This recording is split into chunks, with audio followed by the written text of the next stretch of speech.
Hai, kita akan belajar mengenai proyeksi skalar dengan memanfaatkan website dari Numiko seperti ini. Nah, kita akan lihat dulu website ini bisa apa aja. Pada grafik bagian kiri ditunjukkan scatter plot dari beberapa titik. Sedangkan pada grafik bagian kanan ditunjukkan hasil proyeksi dari titik-titik tersebut. Nah, harus diperhatikan ini grid line atau garis-garis tipisnya di sini ukurannya beda untuk kedua grafik tersebut. Nah, sebelum kita menjelaskan mengenai proyeksi skalar, kita lihat dulu ini website bisa apa aja. Misalnya yang pertama ini kita bisa menyesuaikan jumlah sampelnya. Untuk mempermudah penjelasan, saya pilih yang paling kecil saja, 12. Kemudian kita bisa mengatur juga seberapa menyebarnya grafik itu. Ya, mungkin pilih yang ini aja, enggak apa-apa. Kemudian kita bisa juga mengatur kemiringan atau penyebaran titik-titik tersebut seperti apa. Nah, yang berikutnya kita bisa mengatur kemiringan atau rotasi dari garis ini. Ini untuk penjelasan awal saya taruh persis di sumbu X saja supaya lebih mudah. Ini pura-puranya persis di sumbu X seperti ini. Nah, misalnya nih kita punya titik A. Pura-puranya ini namanya titik A. Nah, kita bisa membayangkan seolah-olah ada sumber cahaya di sini. Kemudian sumber cahaya itu menyinari titik A dan bayangannya mengenai sumbu X atau garis biru. Nah, ini jatuhnya tegak lurus. Nah, titik di mana dia pas kena di sumbu X atau di garis biru itu namanya hasil proyeksi skalar titik A terhadap garis biru. Jadi, titik ini merupakan hasil proyeksi skalar dari titik A itu. Harus diingat ini harus tegak lurus. Nah, kira-kira yang ini digambarkan di grafik yang kanan di sini. Saya hapus dulu untuk mempermudah. Titik berikutnya, misalnya kita punya titik lain, titik B di sini. Kita cari garis yang tegak lurus terhadap garis biru, ini tegak lurus. Kemudian hasil titik yang baru sini merupakan proyeksi skalar. Ya, panjangnya ini ya yang merupakan proyeksi skalar titik B ke garis biru. Kalau diperkirakan mungkin yang ini. Demikian juga titik-titik yang lain. Misalnya ini ada titik C, ini kita buat garis tegak lurus. Kemudian jarak ini merupakan proyeksi skalar titik C terhadap garis biru yang ini. Nah, proyeksi tidak selalu pada sumbu X. Kita juga bisa misalnya terhadap sumbu Y. Terhadap sumbu Y, kira-kira seperti ini. Titik A yang tadi, hasil proyeksinya ya ke sumbu Y. Jadi, proyeksi titik A ke sumbu Y, ini harusnya garisnya lurus, agak susah membuatnya. Nah, ini hasilnya. Ini merupakan hasil proyeksi skalar titik A ke sumbu Y yang mungkin yang paling ujung ini mestinya. Ya, yang paling ujung di situ. Misalnya titik yang lain yang ini misalnya. Ini hasil proyeksinya di sini, ini tegak lurus. Nah, ini kira-kira titik yang ini. Seperti itu. Nah, tentu aja proyeksi skalar itu tidak hanya pada sumbu X dan sumbu Y. Dia bisa ke garis manapun. Titik itu bisa diproyeksikan ke garis manapun. Misalnya ini kita geser garisnya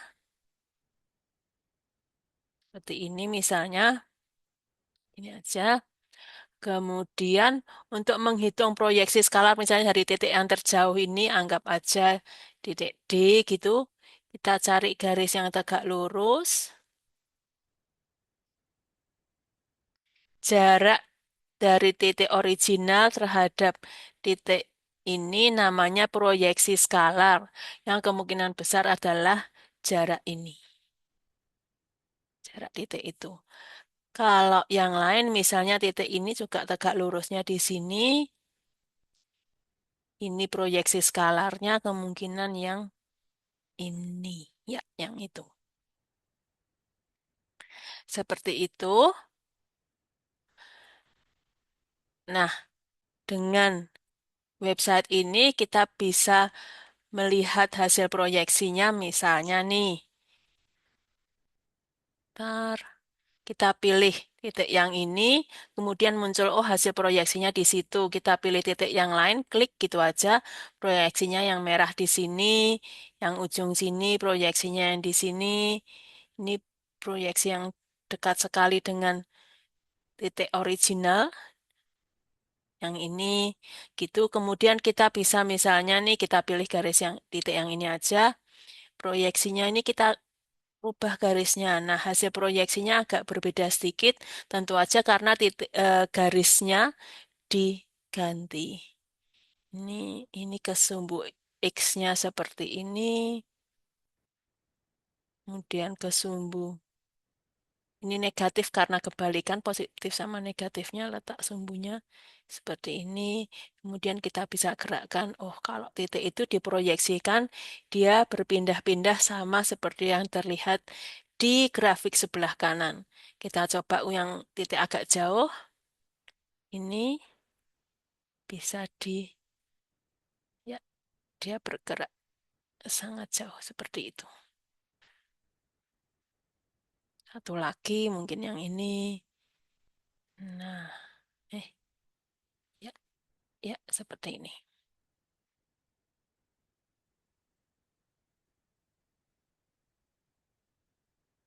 Nah, dengan melihat contoh ini, saya berharap Anda dapat mengerti dan membayangkan fungsi dari suatu proyeksi skalar. Setelah ini, saya akan pindah ke whiteboard untuk menjelaskan penjelasan secara matematisnya.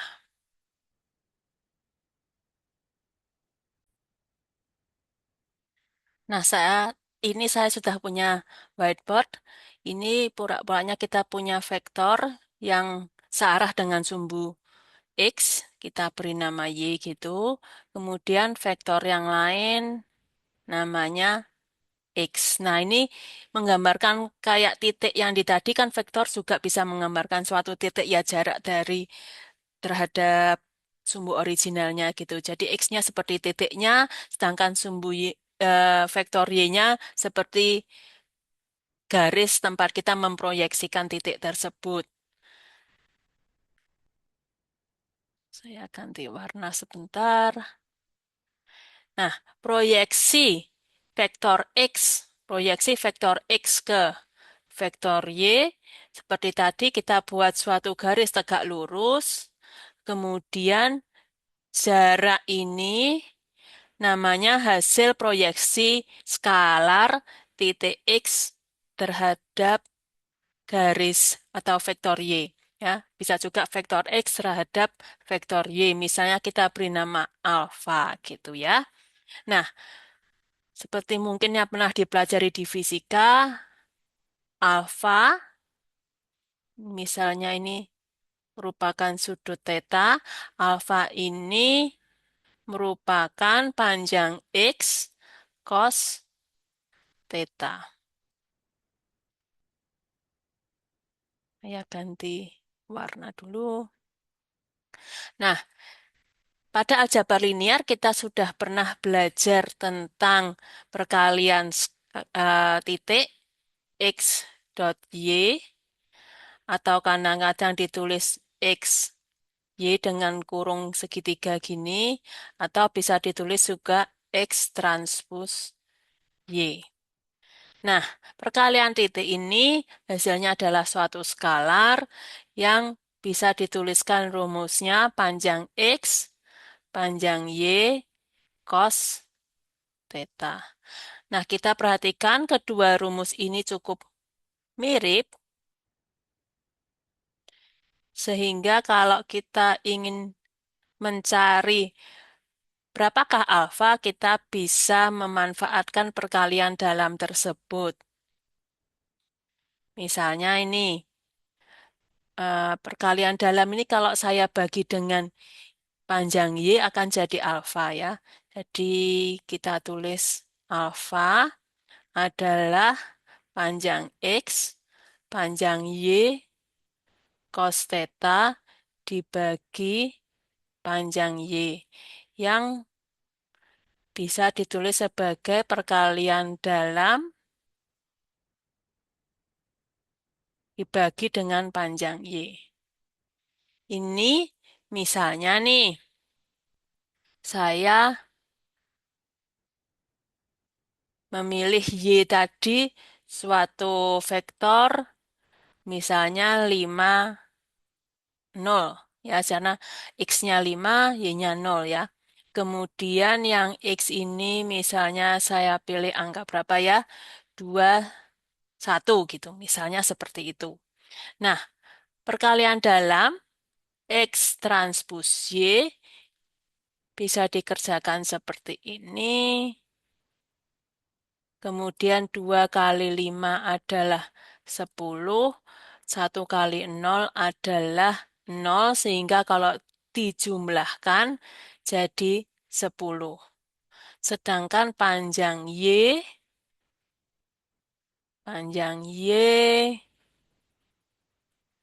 ya karena 50 tentu aja panjangnya adalah 5. Sehingga dalam kasus ini alfanya adalah X transpos Y dibagi panjang Y yang adalah 2, yang memang tentu aja adalah angka 2 di sini karena memang dia menggambarkan panjang terhadap sumbu X-nya atau ya memang proyeksinya adalah sesuai dengan panjang 2 yang di sini. Sekarang kita coba untuk contoh soal yang lain. Misalnya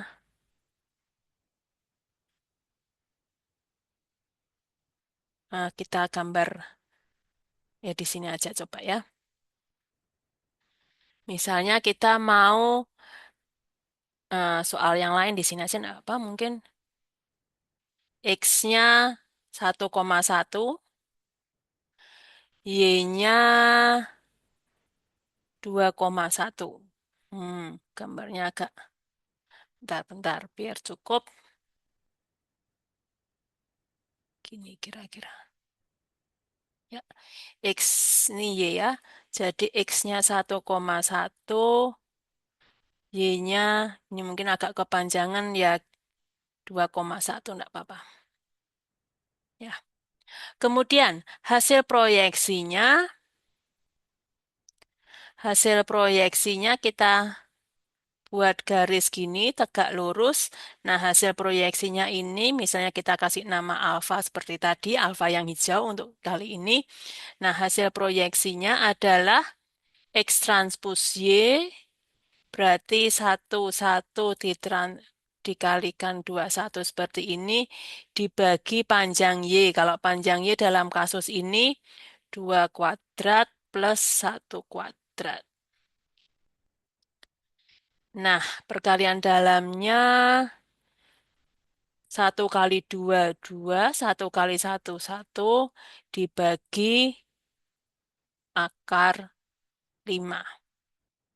Yang merupakan 3 per akar 5. Ini kalau dihitung-hitung diperkirakan nilainya mendekati 1,3. Jadi jarak ini sekitar ya 1 lebih gitu ya, 1,3. Tidak persis angkanya di sini tapi lebih sedikit 1,3. Nah, demikian cara menghitung perkalian skalar dengan memanfaatkan teori dari aljabar, oh maaf, proyeksi skalar dengan memanfaatkan teori dari aljabar linier. Dan untuk bisa membayangkan fungsinya dan hasilnya, silahkan memakai website dari Numiko seperti tadi. Terima kasih atas perhatiannya.